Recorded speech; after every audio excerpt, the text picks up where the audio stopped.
Welcome back, everyone, to another episode of Uncontested Sports on this Monday night, March 14th. Jordan, Joe is back, and Ringle, as always, not as always because Joe wasn't with us last week, but Joe's back this week. He's feeling better. And everything's picking up in terms of off-season, in terms of baseball and football all at once. So we're going to get into that, of course. And then really it's just going to be a dominating show with MLB Free Agency and trades, NFL Free Agency and trades. And then we'll finish it off talking Knicks and Nets because last night was a pretty interesting game. And another storyline coming out of that game having to do with someone who can't play, but he's allowed to sit on the sidelines. I think we all know who I'm talking about there. But yeah, the Yankees making moves. The Mets made some moves, and NFL free agency again started today. Someone unretired. I think not surprising many people. I think Ringle might have called it. Giants are kind of quiet. Jets are kind of active. So we're going to get into all of that and more. But before you do anything, make sure to follow us on Twitter at Uncontested Pod, where you can find us live every Monday nights going live on video. Not tonight on Spaces. Usually we are live on Spaces. But since we all are separate tonight, the three of us are separate. We're remote. It doesn't allow us to speak through the Twitter Spaces when we're remote. I don't know why. It just doesn't work. But also follow us on Instagram at @uncontested_pod as well. And then YouTube, we're on now. Just type in Uncontested Podcast, like, smash the whatever button, comment. You know the whole shenanigans. And then listen to us on all podcasting platforms such as Apple Podcasts, Amazon Music, Spotify, and Google Podcasts as well, which is a new one we're on. Keep an lookout on that podcasting streaming platform. But let's get into this MLB free agency. So we didn't even think we were going to – did we get a baseball season last show, Ringo, or were we still in the lockout on last Monday? No, we were still in the lockout. So what a difference that we can make. I say this all the time. That – was it Thursday, I think? Wednesday? No, it might have been a little later. It might have been Thursday or Friday, like the weekend. Yeah, okay. Maybe I forgot exactly what day it was. Right. Maybe it was Thursday. It was late in the week, for sure. Thursday, the lockout ends. The next day, I think that night, free agency opens up. So it was kind of slow in the beginning because, like, the lockout just ended. You can't really go crazy. There's a lot to assess because in the lockout, you're not able to talk to anyone. But then things started to heat up. I'm trying to think of big names that have went off the board right now. Carlos Rodon went to the Giants. Trevor Story's still out there. Carlos Correa is still out there, looking like he's going back to the Astros though. Freddie Freeman is still out there, but now it's looking like he might go to Toronto instead of the Dodgers. Matt Olson just got traded in a crazy deal, which impacts the Yankees. So that's where we're going to start, is with the Yankees. So the Yankees today, actually last night, made their first splash since the season ended. I wouldn't say it's a home run splash, but it's definitely a conversation starter. Gary Sanchez, which was supposed to be your longtime future catcher at one point, fell off a cliff and now is dealt alongside Gio Urshela for Josh Donaldson and Isaiah Kiner-Falefa and another catcher whose name is skipping me. So two new Yankees, Donaldson at third. Kiner-Falefa can play short and catcher, but he didn't play catcher at all last year, so he's mainly your shortstop. And then Gio Urshela gone, and Gary Sanchez is gone. So Yankees get a couple new faces in there, but I'm going to say this with confidence. They can't be done, right? Not at all. Not at all. If they're done, then this is such a lateral move, if you ask me. Maybe it's a little bit of an improvement because you got rid of Gary and Gio. I mean, Gio you didn't 100% need to get rid of, but Gary was the big one to get rid of. But you need to make more moves. You need to make at least one more move. Get a big fish. Get a Freddie Freeman. Even get Anthony Rizzo at this point. I think you'll be happy. But you need to make something because if you just go into the season like this, you're kind of in trouble because you have a lot of excess players around, and there's a DH spot which helps you out. But that's what were you gonna say? This is an interesting trade because I think you look at it and you say, okay, the Yankees aren't quite done based on this move alone because you look at it and you look at the team right now and you say, okay, they have an influx of infielders, so too many infielders, not enough open infield spots. It seems like after this trade went down that their plan to bring in guys like Trevor Story or Carlos Correa have gone out the window. And I think that plays a role into this trade feeling so underwhelming and disappointing for Yankee fans because they had hoped for a big fish like that. I do think it's a lateral move. I think that the left side of the infield for the Yankees has gotten better defensively. even though Josh Donaldson at age 36 is, might not be what he used to be, he's still a decent glove. And IKF, that's just what I've been referring to him as because I can't fully remember his name, is also pretty good defensively. He's a glove first type of guy. But I think you still have a lot of holes and a lot of question marks if you're the Yankees. Yeah, now going piece by piece of this deal. So Gary Sanchez, horribly defensively, and at the plate was wildly inconsistent, and it sometimes looked like he didn't even know what to do at the plate. So Gary Sanchez, the time came, and people were up in arms on Twitter, like the same Yankees Twitter that that bashes Gary. We're all up in arms about him being gone. I'm not going to miss him. I heard Michael K show as my lights flicker in my house right now. I'm probably going to get haunted any second. Gary Sanchez became the guy that Yankee fans love to hate. He was your guy. He was your guy, and I think that plays a role into people being disappointed that he's gone. I've seen, everything on social media pointing to Gio Urshela being the guy that everybody is sad to see go. Yeah, so Gio, because everyone liked him. He was a very likable guy. But quickly back on Gary, I heard on the Michael K show said that people within the Yankee organization said that this was talked about, but they couldn't say it out loud at the time but now he's gone. You could say it out loud. He let the outside noise get to him. It definitely impacted him, all the critics and everything. So definitely could say that's a reason, part of the reason why his downward spiral. So Gary, I'm not going to miss. Gio, good defensively, but for some reason, his analytical numbers were not good defensively, but still good defensively. That was a weird one. Wasn't that healthy last year? His bat's okay. Well, so okay, you lose Gio Urshela.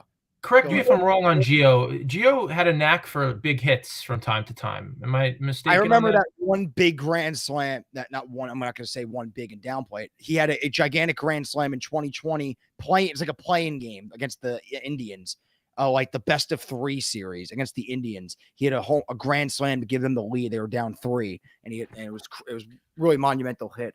But Donaldson, older, yes.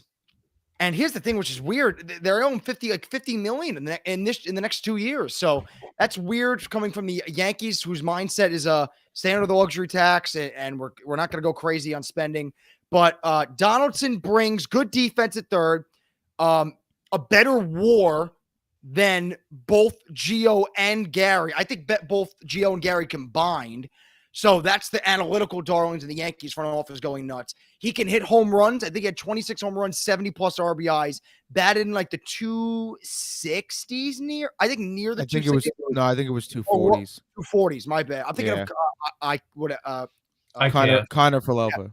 Kiner Falefa. That's going to be a tough one. So I'm thinking of him. I'll get to him in a second. So Donaldson, you get a good power bat, but you're not relying on him to be the guy. So batting 240 is fine. He's going to hit for more power than Gio, and he'll play at the same or a little bit better defense and give you a better WAR than Gio.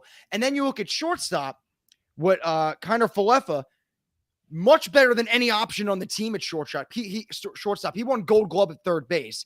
He's a very good shortstop.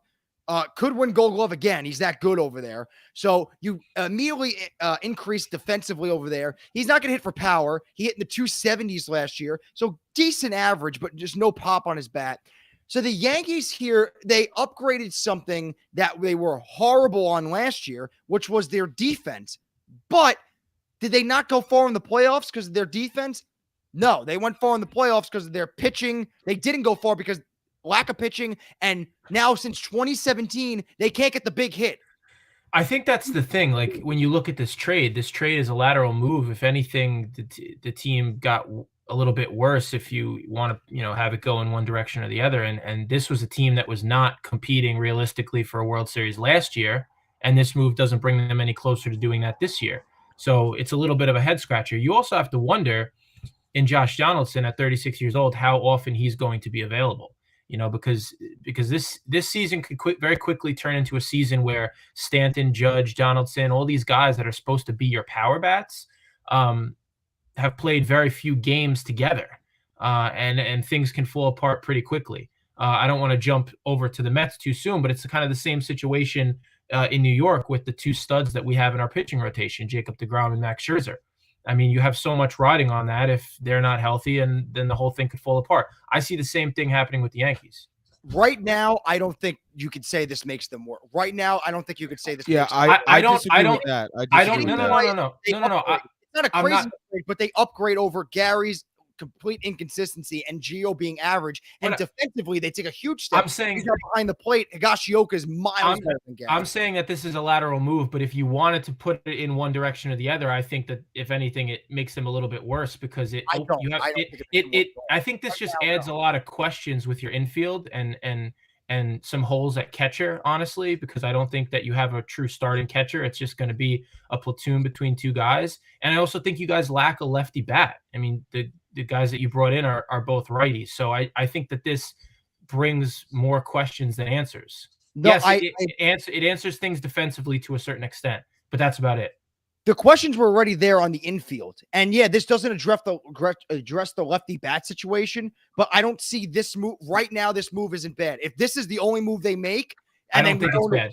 One, makes them worse off. This move right now does not make them worse off. I don't think it makes them worse off. I think it's a lateral move. But if you were going to go in one direction or the other, some people could say that this has done nothing. This doesn't propel us forward. No, I'm it propels you forward. It does propel you forward. Not crazy. They're not making a run of the division with this move, but it propels them forward in the sense that they address something they were bad at last year, and that's defense, shortstop, and at catcher. In the grand scheme of things, though, you're moving up like a hairline if this is the only thing that they do. Yeah, I think we can all agree on that. I think there are a lot of ifs involved. Yeah, there's a lot. Like I asked in the beginning, and Ringle answered, this can't be it. If this is it, and then you get the stud at first base, which is right now it's getting thin, and you address center field, and then you add some depth to the starting pitchers, it's a lot. But if you do those things, then this move in the grand scheme can be a positive. But right now, you could take it or leave it. I don't think it makes them worse off right now. I think if you're going to look at it positive or negative, I think it's slightly positive for them. I agree. Slightly positive, but like not by much whatsoever. And the thing with Donaldson is, yeah, if he stays healthy, if he plays 140, 150 games, he'll bat like 240, 250. You should get 25 home runs, 75 RBIs, kind of like what he hit around last year. But that big thing is he's never been able to really stay healthy, especially the last few handful of seasons. So do the Yankees really need another guy like that? I mean, you got very good seasons out of Stanton and Judge last year, but you gotta have that happen again. We don't know how it's. I don't want to jinx it. Like I don't want to be that guy, but like their injury history, it's very likely that all three of them miss a significant amount of time. And the lefty bat problem that first base is probably going to address a step of that lefty bat problem because I mean, either or, it's going to be either Rizzo or Freeman. I would love Freeman, but the contract situation right now, it's not looking ideal. So it's more likely looking back towards Rizzo because now Olsen's off the table with that crazy deal. Which isn't a bad option. That's not a bad fallback option. It's not bad. It's not bad, but like yes, you could do better. You could do better. Yes, but I want to talk about. They can get Luke Voigt or DJ LeMahieu at first, and then they're really you're probably going to have. I mean, that's probably going to happen. There's going to be rotations all throughout the infield. This is what I want to bring up too, with possibly getting Rizzo or Freeman. It doesn't matter who it is. Let's just say you're getting a first baseman. Now, what happens with Luke Voigt? What happens? No, this is why I don't think there's going to be a rotating door. They're not done. So DJ, you can move Voigt's. I think hands down. If I'm putting money down, Voigt's getting moved. Probably doing. He has to, right? He has to. Gleyber is. I've saw it on Twitter. I see Michael K mentioned it today. Gleyber's name could be a name thrown around in the trade market. So that's why they're gonna. There's no space right now. They're gonna open up space in that. They're gonna make. There's no fit right now in the infield. They're gonna make it fit with upcoming moves because those are three names right there that don't really have a spot. And I think one of those three, definitely one, possibly two of those three names, Voigt, DJ, or Gleyber, is going to be on the move soon. I mean, if the Yankees are able to move, I don't want to get ahead of ourselves, but if they're able to move Voigt and move Gleyber, and I'm not saying this is all in the same deal, and then they're able to bring in Rizzo, maybe even Freeman, but let's just say Rizzo, and then a shortstop like Correa or Story or someone. They're not bringing in a shortstop. They're not. This move, what they just made yesterday, is evident they're not bringing in a shortstop. If you move Gleyber, you can move Kiner to second base, and then you could sign I think big they fish shortstop. No, just they said you got move Glaber. I said I'm saying you if they're moved able to Glaber. move Glaber and Voit, that's opening up a lot of holes. And maybe I'm not saying it's happening. I'm just saying like, and then they get the first baseman. That's there. Oh no, I'm forgetting about DJ. DJ goes to second, and then Connor at short. You're right. This I move. forgot about DJ. I forgot about DJ. Anthony Volpe has the world on his shoulders right now because the Yeah. last night's move proved that they're Can't not commit getting to that. him. They're not getting Story. They're not getting Correa. They're waiting until possibly September. He might be around for the push towards October. He's going to be their future. And this guy better be like, he better not be Derek. He better be, I don't even know who's the great Honus Wagner. He better be better than him with the way they're positioning themselves with the transitional shortstop right now and Kiner Falefa. And I anticipated this. My prediction on this show was they get the transitional shortstop. My idea was Simmons, but now it's Falefa.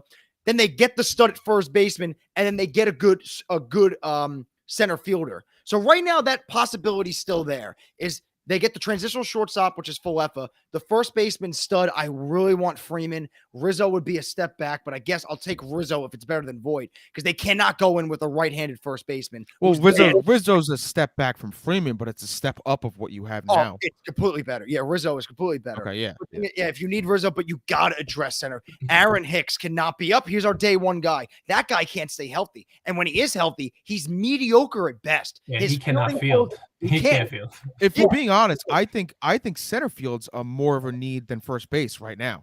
I think if you don't get a first baseman, I mean, I don't know who's available right now center field, whether trade or free agency off the top of my head, but I think you can roll with Luke Voit.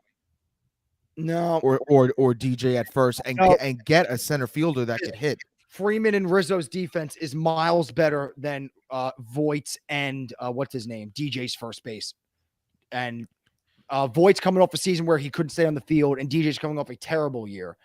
Not in his standards. So Gallows left field, right field's Judge, and then you're gonna have Hicks in center with Stanton DHing. That's what it's looking like. Hicks can't be the center. That's what I'm saying. Yeah. But this is, I guess this is still concurrent with my prediction. Transitional shortstop, stud at first base, replacement center field. That I guess what's happened with my theory. And Kiner has the potential to be better than Andrelton Simmons, which is who we thought that it was going to be. So I guess that's something to be happy about too. And I do want to address one thing regarding Josh Donaldson that I've seen all over social media, and that's the fact that he might not have the best relationship with Garrett Cole after calling him out last season. Kind of made him the face of the spider tack and sticky substance scandal that went on with pitchers.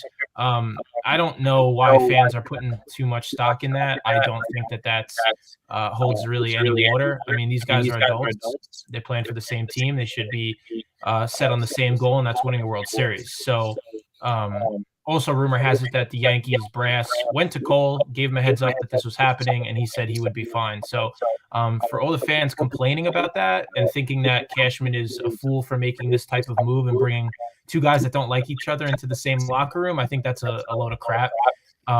Just because you can't, think about how many teams there are. Every team has 20 plus guys.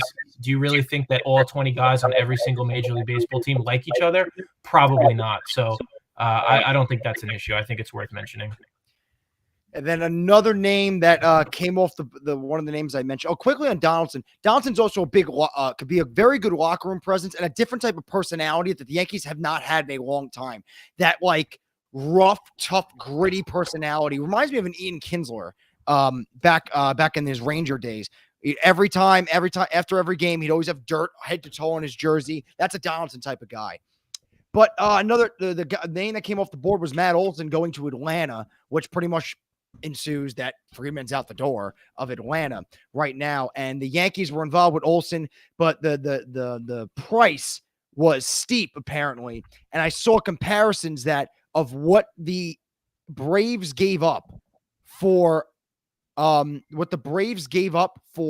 Olson would have been comparable to like Volpe, Austin Wells, the catcher the Yankees drafted, I think in 2020 in the first round, Dominguez, and one other guy. That's a lot of stock you're giving up. Especially with the way they value Volpe. It's hard to see exactly. It's hard to say right now if the Yankees go out and get Rizzo back or Freeman. and they like have a really good season, then I could say like, good thing we didn't give up those prospects. I guess you could say like, yeah, you got to win now. You got to do what you got to do to win now. You can't bank on all these guys that are unknowns for the most part. When you have a surefire thing that would have been a perfect fit, it's really a toss. It's really a toss-up. I can see both sides, but I would tend to lean to agree with you're not giving up an arm and a leg in the kitchen sink for Matt. Even though Matt Olson's great, that's a lot of prospects that you have put a lot of stock into. That you have. Yeah, Matt Olson's definitely a good player, but he's not Fernando Tatis. He's not a Ronald Acuna. He's not on that level. So like to give up all that, Olson's pretty good. he's not on those levels though. He's not, but he's kind of close. He's really good. I don't. Lefty back, Gold Glove, first baseman at Yankee Stadium with that short porch. I'm not knocking him. I'm just saying the amount that you got, like you just said, the amount that you guys would have had to give up to get him. That I mean, maybe you give up a little more for an Acuna or a Tatis, but like, I don't know. I don't see Olson as that big of a prize, especially with you being in the running of possibly signing Freddie Freeman or out of free agency. Yeah, unfortunately, I don't see the Freeman thing going down, especially with the Toronto Blue Jays. Yeah, not many people see that happening now. Yeah, so now over to the other New York team, the Mets. The Mets made a move. They traded for a pitcher yesterday. What's his name?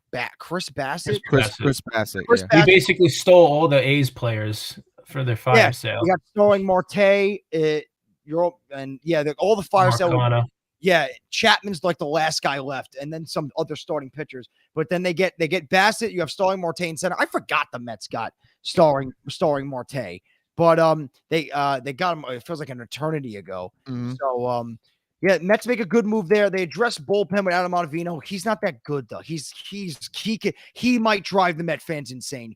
But the good thing is Edwin Diaz might get a break because Met fans are going to be too busy getting mad at Ottavino. So man, Ottavino, I don't know about that one. He can't be worse than Familia. He can't. I know, it's not worse than Familia. But what was the other guy? No, Bassett. Oh, yeah, Bassett coming off a very good year. He won 12, 13 games, just over a 3 ERA. He had that devastating hit. I think he got hit in the head with a pit, on a line shot right to his head. He also had a really great shortened season the year prior. He's been very good. So you have. I think it's safe to say that the Mets right now have a big three as your starting three pitching. Now it's just a matter of. The Mets have had the on-paper roster for years now. It's just a matter of executing with the on-paper roster.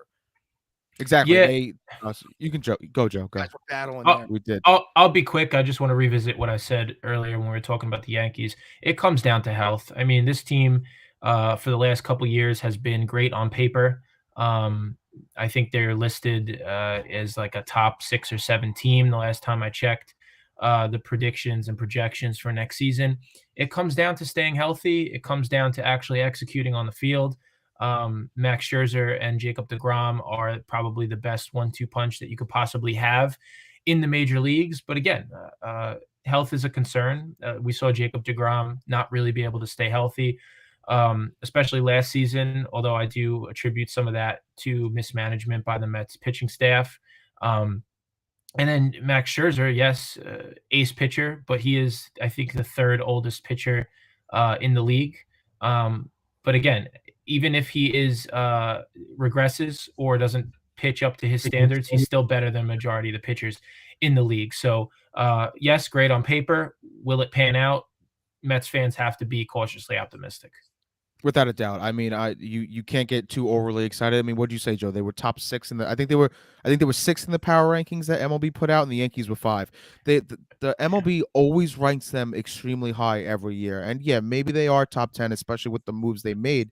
But I you still have to be cautious, like Joe's saying, and yeah, it's great on paper. We got deGrom, Scherzer, and Bassett as our 1, 2, 3. It allows It allows Carrasco to move down to the 5th hole, I think, and the 4th spot is going to be a Taijuan Walker still. It allows guys like Tyler McGill and David Peterson to maybe go down to AAA, and they'll be call up when needed. It's less pressure on them, see if they could develop a little more. So I really like what they did with the starting rotation after losing Syndergaard and Stroman. I like what the Mets did in that aspect, and I really like what they did adding those bats before the lockout. Starling Marte, Mark Canha is replacing Conforto. Marte is the center fielder that we've been looking for, and Eduardo Escobar is a good infielder that we could put anywhere. And that's the thing. I mean, this is a completely revamped team, right? I mean, you have new pitchers in the bullpen.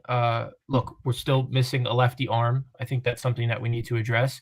But the entire I wanted Brad Hand. The entire rotation. Brad Hand is not. I think of what's available. What's available of what's available. They could trade. You don't want Brad Hand. Brad Hand. I don't know. For what's available. Jordan, how do you feel about Brad Hand? I'm not really sure. I'm not a fan of Brad. That guy, every time I see him in the game, he's blowing the game. I don't know about Brad Hand. So I think what's available. I would have taken a lot of bread. As I was saying, this is a drastically different team than it was last season. Some key departures, some key arrivals. Look, this is still a 162-game season. It's a shortened spring training. I think there's only 8 games on the schedule.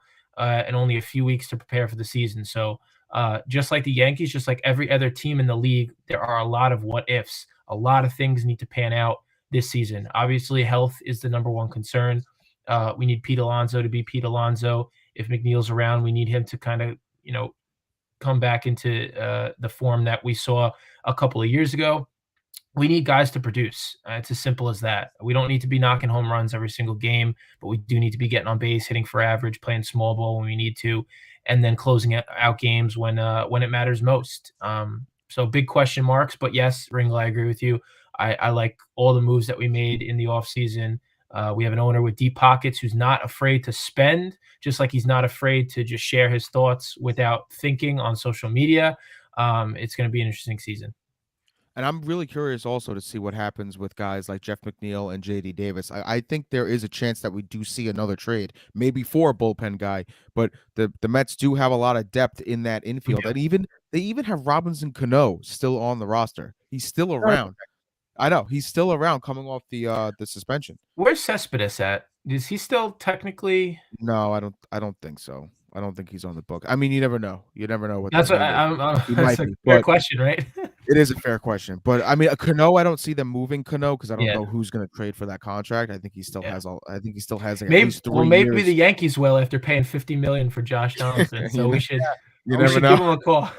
But McNeil, JD Davis, and Dom Smith also, I want to throw his name in there. Those guys could all be moved, and it could happen before the season starts. Yeah, still a lot of time left for things to happen. It's not over. When it comes down to what the Mets every year, it's on paper they're the World Series champions. They always win the offseason championship. And then they just never translate, whether it be to their own incompetence, guys underperforming, or guys getting hurt all the time. Mm-hmm. So they addressed definitely areas that they've needed so far. It's just execution. And you got Steve Cohen moneybags over here. Now, he literally said that he will go over the tax. So he has no problem doing that and spending big money. I want to say one more thing about Jacob deGrom. He came out and said today that he's not negotiating in the middle of the season. He's in a contract year, and he will opt out after the season. He also said something along the lines that after he does opt out, he will be in constant contact with the Mets, but he's just going to test that option. So, I mean, if there was ever a season to get it together, Mets, it's this one, because you're not only trying to sell yourselves as to be at least a competitive team, you got to sell yourself to Jacob deGrom, because if it's a very lackluster year and you underperform and they just can't get it together like it seems to happen every year, there's a real chance deGrom opts out and we never see him again. Well, I mean, I'm glad that you brought that up because it is big news. I mean, this is a guy that we want to have on our team for the rest of his career. That's something that he wants. So mutual interest between both parties is there, and that's a key to obviously making sure that he is a Met for life. But think about it. If you're a Mets fan, you want Jacob deGrom to opt out at the end of the season because that means that he had a good year. If he doesn't have a good year, he might not opt out. Do you get what I'm saying? I see what you're saying there too. But I mean, opt out, Cohen's going to throw the house at him and he'll come back. Yes. Yeah, no, I'm not too scared that he's leaving, but I guess I'm still scarred from the John Tavares days, Jordan. You never know. He says he loves the Mets, everything. I believe him, but if he opts out and he's got a chance to go and win somewhere, there's no saying that he definitely won't take it. Money speaks, though, and Exactly. even if he So- opts out and thinks he can win in, let's say, St. Louis, because I got the MLB Network, so I thought St. Louis. Let's say he thinks he can win St. Louis. Cohen's gonna be like, okay, you're gonna, but what about this paycheck, right? He's gonna give him a blank check. I know. But I'm just saying all the possibilities. And- I just think if there was ever a year for the Mets to get it somewhere, I'm not saying win the World Series, but just be freaking competitive and sell. You got to sell Jacob deGrom on New York this year. You got to kind of like resell him back and like try to make it not even a question that he's walking away. To an extent, I think that's true. I don't think that if we have a bad season, he's a goner. I'm not saying he's a goner, but I that think possibility is always there. Of course. But Jordan's right. Money does talk. But I mean, Jacob deGrom as a human being is very enigmatic. This is a guy that doesn't really have social media. He disappears into the Florida woods over the course of the offseason and does what he does. I mean, this man, who knows what's going on inside of his head. So it might not be about money. It could be all about winning. It might not be about winning. It could be all about the money. And a lot can happen in a year. I mean, I thought Noah Syndergaard would be with us for the end of time, and that didn't pan out after he missed God knows how many games. So I'm hoping for the best this season, hoping for his health. Another story coming out of baseball today was that Fernando Tatis is going to be out for the first 2 to 3 months with the Terrible wrist motorcycle accident. And when asked about the motorcycle accident, he said, which one? So not a good look there after this team just invested a lot of money into you, and you got to compete in a very tough division with the Dodgers and the Giants, and you got third place last year when Tatis had an MVP season. Now he's going to be out 3 months potentially. It's probably going to be more than 3 months. Yeah, because of incompetence, because he's riding on the motorcycle. In-game injury. This is just not being smart. Yeah, I mean, it's a little unsurprising to me. Pro Football Doc, the guy that kind of diagnoses injuries within the NFL, he shared his opinion on this, and he said that it's, if he gets surgery on this wrist, it's actually looking more like he won't return until after the All-Star break, so a little bit longer than 3 months. And it's a big blow for the Padres, and it's a big blow for baseball in general. This is one of these guys that's kind of molded himself into one of the many new faces, young faces of Major League Baseball. So it's unfortunate for him, the team, and the sport. And speaking of accidents, we want to talk about accidents. We should talk about Pete Alonso, who was T-boned by someone who ran a red light, I think on Sunday. So yesterday, the recording of the show on Monday. Truck flipped 3 times, and he kicked the windshield out and got out of it pretty much unscathed. It's a miracle that he was at spring training today. So what a warrior. The guy was taking ground balls today, like no big deal. And he credited Ford's engineering and what a great ad for them. What a great ad for them. But have you seen his truck? I mean, he had a behemoth of a vehicle. So credit to Ford, but also credit to Pete for choosing such a big I want to know what hit him. Like, if that was his truck, what hit him? It wasn't a smart car. Like, what hit him? Oh, no. Yeah, well, they must have been going fast. Or the red light. He probably was looking at his phone. But it had to be a decently sized car if it's gonna. Yeah. If it's gonna do damage. Nissan it 3 times. Like my car. If my Ultima T-bones that truck, I don't think it's That's I don't think saying. it's spinning them over. And the worst part about that story was that his wife was driving in the car behind him, and she said she thought she watched him die.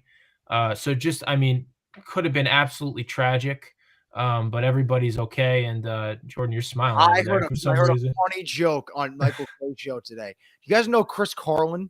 Yes. Yeah. Okay, he's a big guy, right? Mm-hmm. So Rick DPA, so Don mentioned that what the wife said, and DiPietro texted Michael K a joke, and Michael K is like, "This is a really funny but bad joke, but I don't know if I should say it." So he said to Peter, and Peter's like, "All right, I'll say it." And it was on the topic of the wife saying, "I thought I witnessed my husband, Pete Alonso, die," and DiPietro's joke was, "That's what Chris Carlin's wife says every time she's behind him at the buffet line." Oh my God. They said that on the air? They said it on the air, and they were all laughing. It was terrible. So Peter says it or Michael said it? Peter said the joke, but DiPietro texted it to Michael. And Michael was like, "I don't know if I should say this, but it's really funny." Probably shouldn't have said it. Pretty funny. Yeah, though. well, Peter feeling a little ballsy there.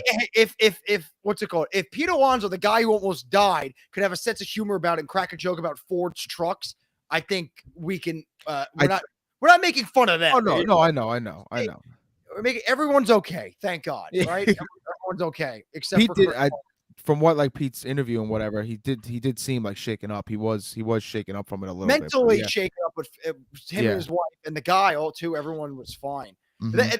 A question here: you get into the accident, let's say.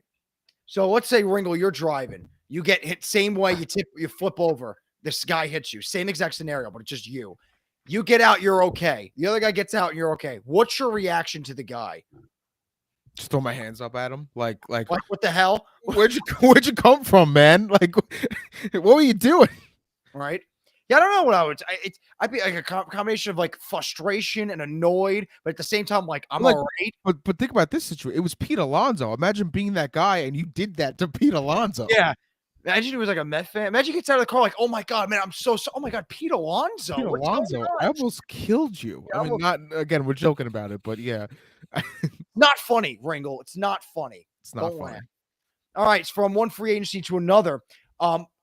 Before we get into like the Giants or the Jets, the biggest news of the NFL free agency is Tom Brady unretired. He's back. The guy just couldn't walk away. He's coming off a season where he didn't get knocked out of the playoffs because he was losing it, or he was missing his touch, or he wasn't good this year. It was just the Rams come back at the end, a defensive meltdown. He had an MVP caliber season. The Buccaneers had a great year, so he couldn't walk away from the game. Is this more like it was the outside influence making him retire, and then after he retired, he was thinking about it like, is this really outside influence more than me deciding? Or did he think like, this is the life I want, I'm done, and then lived the retired life for 40 days and was like, nope, I made a bad decision. Go ahead, Ringo. It's all yours. All right, Joe, no. I didn't even speak. Joe just gave it to me. I saw you open your mouth. So Oh yeah, but I was still giving it to you. do you want to give it to me? Joe, go. I'll go. All right. So Are you kidding me? I'll go. Oh my God, Joe. I'm just kidding. Go All right. for it. So Take it I away. kind of said this, didn't I say this? I said that like Tom Brady, kind of what you just said, Jordan. He didn't look like he lost a step. I was very surprised that he retired in the first place. He's a competitive guy, and at the time that he retired, I was shocked, and I thought that he was going to come back and want to beat the Rams or want to win that game and make it back to the Super Bowl and whatnot. Well, I truly do think that maybe he wanted to retire. He wanted to give it a shot, but this timetable, I think, was always there. I think he said, "Hey, Tampa, I'm going to try to retire. I'm thinking about it. I'm going to officially retire. We'll take it, see how it goes. But if I'm not really feeling it, if I want to come back, I will come back by Sunday, March 13th, because that's not a coincidence that he announced it yesterday. It's not. He needed to announce it. Free agency tampering period started at 12 p.m. today. He needs to announce it so the Buccaneers could do their job, re-sign guys that want to be here and win, sign outside free agents that want to be here and win. It's no accident of what went on yesterday whatsoever. It's not. I think that this is a guy that looked at his career and he said, I've done everything I could possibly do. I've played 22 seasons. I don't want to retire, but my wife wants me to retire. She has concerns about my health moving forward. Maybe it's time for another chapter in my life. I think this is a guy that went through the whole quote unquote retiring process, and felt it just being super unnatural, but said, I'm doing this for my family. I'm doing this for the people that I love so that we can have a future that includes me in it in full capacity. And then I think slowly over the course of the last 6 weeks, he realized that, you know what, my competitive spirit is still there. I have a team that is ready to win now if I'm on it. And I think he thought things through and he came back. I don't think it was particularly difficult for him in the moment to retire. And I don't think it was particularly difficult for him to come back. I think this is a guy that saw that he had an opportunity to compete for another Super Bowl. And he said, you know what, I'm going to go back for another year, for a 23rd season. This is one of the reasons why he is so great. His competitive spirit is unmatched. His will to win, his will to do everything he possibly needs to do to put himself in the best possible position to succeed has made him so great and made him into the greatest quarterback of all time. And he couldn't quite let that go. I mean, look at what the Bucs did too. They brought back Chris Godwin. They still have Mike Evans. I'm sure Gronkowski is next because that guy doesn't want to play for anybody but Tom Brady. And so I just think the stars aligned, and he saw an opportunity to continue to win, and he took it. And his decision gravely impacted where guys would want, because they wound up re-signing one of their offensive, one of them retired and he stayed retired, where they wound up re-signing one of their other offensive linemen. Chris Godwin now, is he sticking around because Brady's back? And at one point where the NFC looked like it was a disaster, who's taking the NFC? Brady's back, Rodgers is back, and where's Deshaun Watson going? So now the NFC, in a matter of a couple days, went from 0 to 100, nothing to something in a matter of a blink of an eye, snap of a finger. So now Brady's back. Shocking, very few. Brady is back. But we'll go now to the Jets, as Giants aren't really doing much to speak of. But the Jets, a couple big things. Ringle re-signing Braxton Berrios. He was a nice gadget guy to have going forward. They got an offensive lineman as well, Tomlinson, and there's still moves to come. Yeah, no, Braxton Berrios is a good ad because, like you said, he's a good gadget guy, good special teams guy. Also, if they don't sign or draft another receiver, he may be in that slot role, like more than we think, because I don't think we're getting back Jamison Crowder whatsoever. So I think he's out the door. So Berrios will fill that hole when needed. They re-signed Tevin Coleman to back up Michael Carter at running back. They re-signed LaMarcus Joyner, who was out all season last year. Like Jordan said, Laken Tomlinson, a Pro Bowl guard. I love that signing today. And right before we went on the show, they signed Bengals tight end CJ Umanzada. That's another great Uzama. It's not TJ Husmanzada. I went to Husmanzada. I did. Both Bengals. Both Bengals. What is it? Uzama. They signed Bengals tight end Uzama. So I think those two new guys, and Tomlinson and Uzama, that's huge for Zach Wilson. Uzama is huge for Zach Wilson. A big so is Tomlinson. End zone target. They needed that help up front. They're both huge, and I think now that kind of clears their for now. They're still probably going to make some moves, but I think that also clears their draft path to if Kayvon Thibodeau falls to them at 4, I think they're gonna go edge at 4, and then now they're able to draft a wide receiver at 10 possibly, instead of having to go for an offensive lineman because they signed Tomlinson today. So I think this gives a clearer picture for the draft as well. And Jets got some good, lot more holes to fill. And yeah, they're helping out Zach Wilson. I mean, he needs a lot more help than what I guess they're starting with something. I mean, he needs to help himself first. Yeah, that. But the tight end position for the Jets has been a revolving door of mediocrity at best for how many years now? And when was the last somewhat productive guy? Dustin Keller, I think. And I'm talking what? The touchdown maker. Well, Chris Baker. Well, recently, Chris Baker. It hasn't been since Chris Baker, I think. Dustin Keller too. So that's somewhat productivity with Mark Sanchez.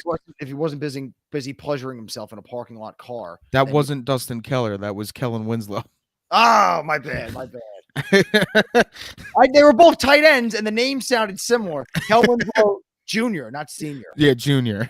Yeah, junior. Okay. I'll find that on that one. So, and finally a position of tight end that has been a disaster for the Jets for so long. Now they actually want to upgrading it for once to help out Zach Wilson. But again, like you said, Ringle, he's got to help himself. So, but now where are they in the draft? 3? 4 and 10. 4 and 10. And it's looking more like with the Jaguars moves, which have been absolutely ludicrous with that Christian Kirk contract. It's looking like they might go defensive end now because they just got it. They got Sheriff.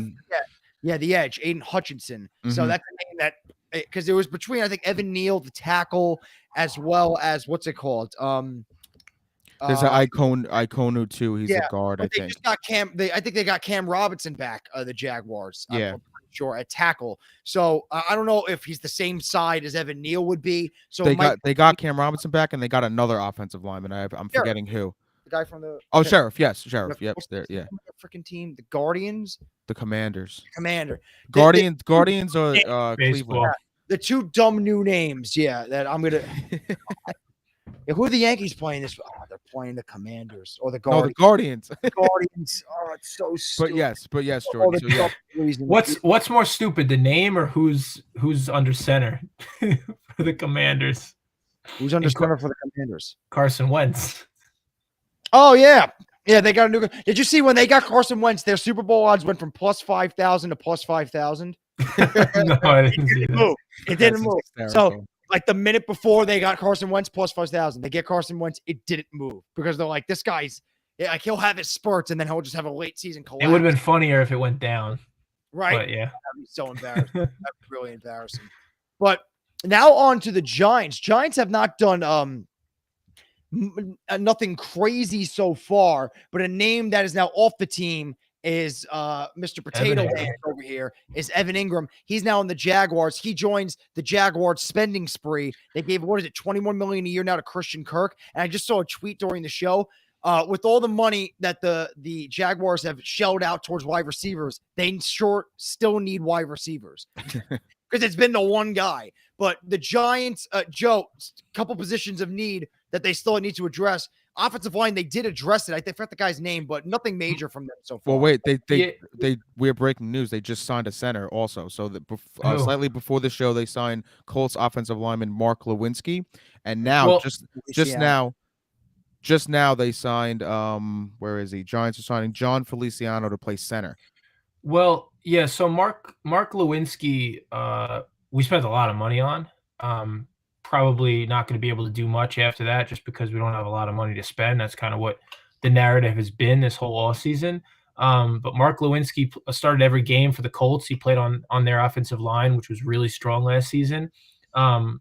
He allowed 0 sacks. So he is an upgrade to the line. But yeah, I mean, the Giants have about as many holes as you could possibly imagine, and very little talent on the roster. So he's an upgrade on the line to hopefully give Daniel Jones some more time. I like that we signed a center. I think that in the draft, we should continue to build out from the trenches, whether it be offensive line, defensive line, especially with 2 picks in the top 10. It's certainly something that needs to be done. But I don't really think we're going to see many splashes from the Giants the rest of the offseason. This is probably it, I would imagine. Getting rid of Evan Ingram was pretty much a certainty. I'm happy that he's no longer on the team. I actually think he's going to do pretty well in Jacksonville too, because they have plans to use him as a slot wide receiver. So good riddance to him, and we'll see what happens the rest of the way. Have a heart, Joe. Have a heart. I mean, hey, you said good riddance to Gary Sanchez, so I can do the same for Evan Ingram. I guess so. The Giants, their big offseason is the draft, is what they do there. Presumably a defensive end or defensive end, offensive line, or both offensive line, depending on which way it turns. And you have to put trust in the new regime, right? In Joe Shane, who did a great job building the line in Buffalo. We have to kind of, trust him that he's going to make the right decisions in the draft, and understand that this is going to take time. And as a fan, just be patient, because things are not going to turn around completely next season. We just have to look to build on the things that we did right last year, which was not much, but just look for a successful campaign this coming season with a new positional powers in place. So, how do you feel about the decision to keep Daniel Jones as a starter? Have we? I feel like we've talked about that. We don't have a backup, right? Well, it was going to be Mitch Trubisky, but it was going to be Mitchell. It was going to be Mitchell Trubisky, but now he's in black and yellow in Pittsburgh. The future, yeah. He is the future. I would have liked to have him on the team, even if it was just to kind of set up like a fake competition between him and Daniel Jones. He would have been great to have as a backup, just so that we looked like a competent NFL franchise if and when Daniel Jones goes down. Mm-hmm. So competent when he was in the game either. To answer your question, Ringle, I have no choice but to root for the guy. Well, do I think he's our answer long term? No. We said last season that was his last shot. I think we're sitting here heading into the new year saying the same exact thing. This is his last chance. And hopefully a year from now, we're not saying that for a third time. I mean, I don't really know what to tell you. Which is why I agree. I really do think that they should have made, I guess, a more of a push for Mitch Trubisky. That way, if and most likely when Daniel Jones does fail and get benched, you at least have a guy that could be capable and just kind of drag you along the way. The Giants became victims of all that's happened with the quarterback market this season. The Giants did not have a lot of money. They didn't have a lot of room to play, right? And that's kind of why you saw the high demand for quarterbacks of, like mid-range caliber. Mitch Trubisky, Carson Wentz. Carson Wentz got the amazing deal that he did for a lot of reasons, right? There are not a lot of quarterbacks to go around. And this is considered a low-quality quarterback draft class. So all of that combined is kind of why certain guys got the money that they did. Kirk Cousins, for example, who has orchestrated tremendous deals for himself over the course of his career. I forget the number, but for an average quarterback, this guy has earned, I think it was like 250. I think it was boatloads of money. Just continually gets pay increases year after year for performing at average at best. So, I mean, all of that played a role. That, in addition to the Giants just not having the money to spend on a guy like Mitch Trubisky, it kind of hurt us. And so we are kind of left to just hope that Daniel Jones can show us something this season, which is a pretty crappy feeling, but it's the position that we're in. It's just unfortunate too, because also you had a guy like Teddy Bridgewater sign with the Dolphins to be their backup today. And that's another guy that you could have had to be your backup just to be like damage control. And I mentioned it a handful of shows ago that I think Colt McCoy is an interesting option to bring back because he played so well and did so well for the Cardinals. Granted, the Cardinals organization and level of talent is in a different league than what the Giants was last season, but that would have been a guy to bring back in, and he re-signed with the Cardinals, I think today or yesterday. So I don't really know where the Giants are going to go. Yeah, backup quarterback is an issue. It cannot be Mike Glennon. I'll tell you that much. It might be at this point. It might be Mike Glennon, but it shouldn't be Mike Glennon. So in other quarterback news, we mentioned Rodgers goes back to Green Bay. Brady's back in the league. Wentz goes to the Commanders. Russell Wilson now on the Denver Broncos. That was a surpriser because Denver was not really a surpriser, but like it's big news. It's surprising news, I guess, when Russell Wilson, after being in Seattle his whole career, he's gone and now a member of the Broncos. The Broncos immediately went from like mediocre to now they can possibly do some damage. But Russell Wilson the past few years starts off as MVP candidate and then just falls off a cliff and then just kind of goes average for the rest of the way. Broncos got a good defense. They have a very good young receiving core, a decent up-and-coming running back in Williams. And then I think Melvin Gordon is still a free agent. He's not. The expectation is Melvin Gordon is not going to return to Denver. So okay.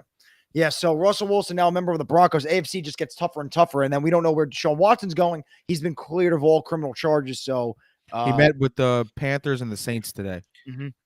I mean, he could still get suspended. He's been cleared of charges, but it doesn't mean that it didn't happen. So any team that trades for him should understand that he might not be available for a good chunk of the season. I would expect at the very least 4 to 6 games.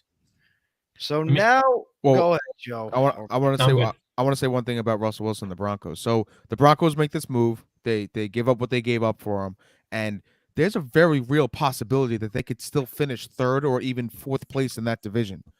Like, yeah, they made the big move. Yeah, they improved their team. They got a good defense. They got talent in the receivers in Judy and Sutton, but they got the Chiefs, they got the Chargers, and even the Raiders are a decent enough team where maybe they'll finish 3rd.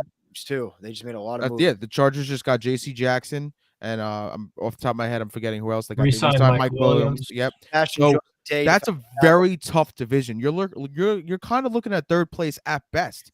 So you gotta hope to make that 2nd or 3rd wild card spot if you're the Broncos, and then if the Raiders outperform you, you might miss out the playoffs entirely. And you got Russell Wilson at quarterback, so it's a little bit of a gamble for the Broncos too in this time. Yeah, they made themselves better, but you made yourself better you're in the lion's den in that division, and then AFC, and then you got to look at the whole conference as well. A lot of good teams around. Bengals up and coming. Ravens still not to be taken lightly. Colts are solid. Who's the Colts quarterback? They don't have one right They now. don't have one yet. Yeah. Yeah, they don't have one right I now. think they're hoping that it's going to be Jimmy Garoppolo, but It's gonna be Jimmy Garoppolo. Yeah. maybe. Well, you watch it for the Steelers. Mitch Trubisky, we got him. And the Jets right? Yeah, the Jets got weapons now. Yeah. Jay Hoots-Banzada's back. Yeah. According to Ringle. So now to wrap things up, Knicks and Nets played a very entertaining game last night where the Nets came on top. It was the Kevin Durant show. I was even watching this game. Very entertaining game. Nets win 110-107. Durant drops 53. Literally the whole fourth quarter, they're double teaming Durant. The rest of the guys, at times they were stepping up on the Nets, but for the most part, I really didn't see much. But then Durant just took over the game despite being double teamed. Who was it? Jericho Sims was running around like a lunatic trying to double up Kevin Durant. Yeah, he did a good job. He did a good job. I even said it. I'm like, look at this guy with the afro. He's doing pretty good out there. But again, the Knicks against a Nets team led by just Kevin Durant can't knock them off. No Simmons. Harden's gone. Kyrie's on the sideline. We'll get into it in a second. And Kevin Durant single-handedly beats the Knicks when Randall, RJ, and Fournier all drop over 20. And I think that just shows you where this Knicks team is at, right? I mean, you mentioned the guys that the Nets were missing. They were also without Seth Curry, who is probably one of the biggest pieces of that trade that came over to Brooklyn. And they were also missing Joe Harris, who's been out for a significant amount of time. I mean, the Nets are good. And we've talked about when they made that trade for James Harden, they were going all in and they didn't have much depth. Well, they have depth now. They have a lot of really good players in Patty Mills and Bruce Bowen. So yes, while they were technically depleted, they're still a very strong team. And when you're have Kevin Durant on your squad, you can't really be too upset about a guy like that kind of taking over and beating you down, because that's just kind of the type of player that Kevin Durant is. What I did like from the game on Sunday was that we competed. We competed for all four quarters. Am I surprised at the outcome? Absolutely not. This is the way things have been for the Knicks all season. And there's a lot to take away from that game that's positive. Jericho Sims, we mentioned, is certainly one of them. This guy is built like an absolute tank. I think we drafted him 56th overall. So at 56 overall to play in a high-pressure nationally televised game against the Brooklyn Nets, that's wire to wire, is a big thing, especially when your team is coached by Tom Thibodeau. Tom Thibodeau does not give guys minutes if they don't earn them, if they don't deserve them, and he especially doesn't give them to rookies. So Jericho Sims being on the floor, getting those minutes in a game that really matters is humongous. It's huge for his development, and he really should be the backup center on this team behind Mitchell Robinson, who continues to play really good basketball. I mean, he struggled for a bit this season. He came back after his injury, and he was a little bit overweight, or at least he didn't know how to move with that weight. Mitchell Robinson is an elite defender, and he's an elite offensive rebounder, and he played really well. RJ Barrett continues to attack the basket every single time he touches the ball. Julius Randle has upped his game in the last few weeks, although there are moments where he looks disengaged.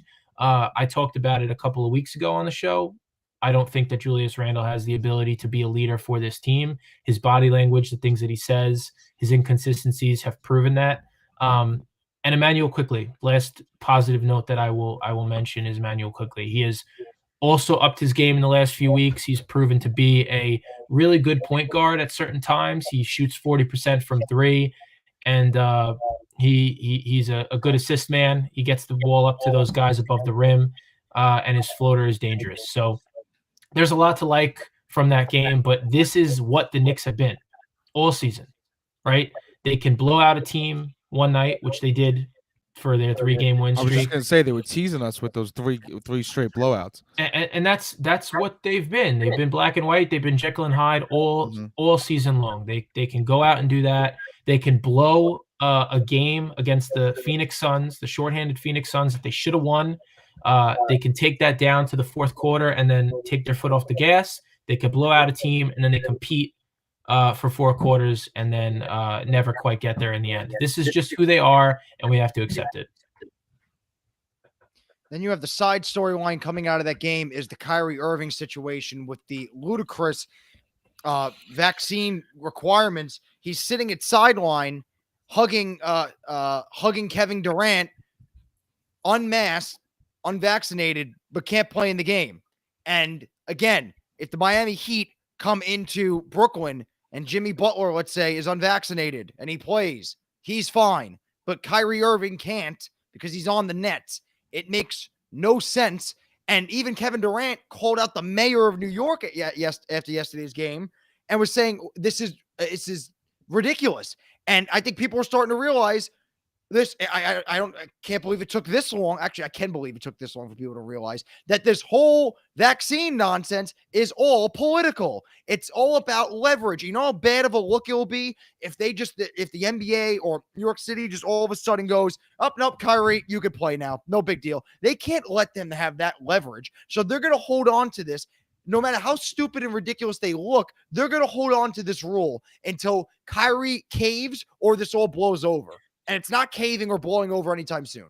I mean, it made no sense from the very beginning. If you're gonna tell people that in the private sector that you have to be vaccinated, then any visiting player shouldn't have been able to come unvaccinated and play on the Nets home floor. It never made sense from the beginning.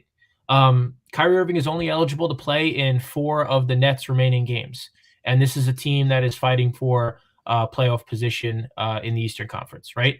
The Nets also came out today, news that they were fined $50,000 as an organization for allowing Kyrie Irving to go into the locker room after the game. It doesn't make any sense.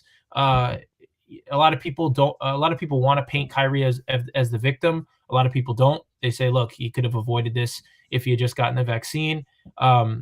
It's messy. I mean, he bought courtside seats to watch that game.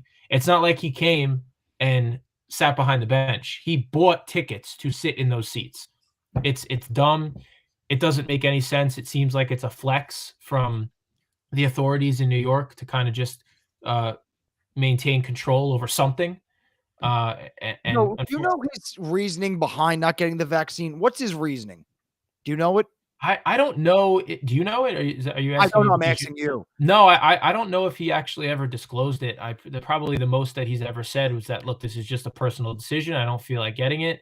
And that's that. It shouldn't matter what his reasoning is. If he doesn't want to get it, he shouldn't have to get it. But the thing is with Kyrie, I feel like he's just doing it because it's Kyrie. And he's full of himself and he wants to make himself look like a martyr and he's just doing it to do it. It's not like legitimate reasons like I believe there's other substitutes than getting 4 vaccines and a booster. I don't think it impacts this age group. I believe I'm healthy enough where I don't need a vaccine. I can just fight it with natural immunity. There's other reasons. I don't think it could be all of those. I don't know. I think Kyrie sees it as because he's Kyrie and he wants to be different and have something to say about something. I can see that, Jordan, but I also kind of like what he did attending the game. I like that because he basically just put it all out there. He basically put it on display of how stupid it is, how he's allowed to, as a guest, as a customer, buy tickets, watch his own team play a game without a mask, but he's not allowed to be on the court. And like we said, Jimmy Butler's allowed to visit and play against his team being unvaccinated. It's completely ridiculous, but I like what he did. The fact that the Nets allowed him in the locker room, that's their fault for doing so. I don't even think it's their fault. $50,000 is chump change to that. They don't care. It's not the end of the world, but no, it's their fault for not being like, dude, why get out of the locker room? It's their fault for contradicting what they quote unquote believe in. If they don't want Kyrie in their building because he's unvaccinated, or they don't want Kyrie as an employee playing, then why would you allow him in the locker room? That makes no sense. Isn't it fine for him playing $50,000 if he plays unvaccinated? I think so. I think I heard that on the Michael K show. Then why doesn't he just play and they'll just pay it off? Do it. I would do that. Stupid. It's a really stupid look too, because you had a bunch of New York workers get laid off because they didn't want to get the vaccine. Legitimate questions that were shut down, and they had to get fired for it. But yet Kyrie can gallivant across the NBA and make a mockery of it while people lost their jobs. So it's a terrible look on the league, terrible look on New York City, and at times a bad look on Kyrie. And I mean, things could change in the next week or two. I see this. I see it happening this way. I see this vaccine mandate being lifted right before the playoffs. Perfect time. And then everybody's happy. And yeah, that's what I see happening. Exactly. How convenient. Same thing with the mask and some mask restrictions and some vaccine restrictions being lifted right before the State of the Union. How convenient. Well, also every year with the NFL too, the last 2 seasons, how like magically there's problems throughout the season, and then magically in the playoffs we get no cases whatsoever.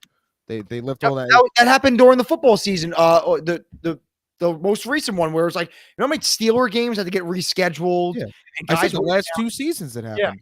Yeah. And then all of a sudden, like, it was honestly, what if Patrick Mahomes got COVID? Yeah. He got COVID. Now, all of a sudden, nobody gets COVID in the If playoffs. he got COVID and he was asymptomatic and he was feeling fine, we wouldn't know anything about it. I get people probably are in sport. During the last 2 year span, athletes in the playoffs, top tier athletes, probably were asymptomatic, and they're like, yeah, they tested positive and they're just like, all right, we're just gonna pretend like this didn't happen. Yeah. It's too convenient that throughout the entire regular season it's a roller coaster, and then as soon as you get to the playoffs, you just don't hear of it whatsoever. It's a farce. Like the guys that wear a mask on the sidelines, but when they're in the game, they're on top of another player, not with a face mask. And by the way, the face masks don't do jack. So I guess that will wrap it up on this episode of Uncontested Sports on this Monday night. Once again, Jordan Joe is back and Ringle. Crazy stuff happening in free agency and trades. It's probably only going to get crazier, so more news for us on the next episode. May or may not be coming back next Monday. We'll probably not.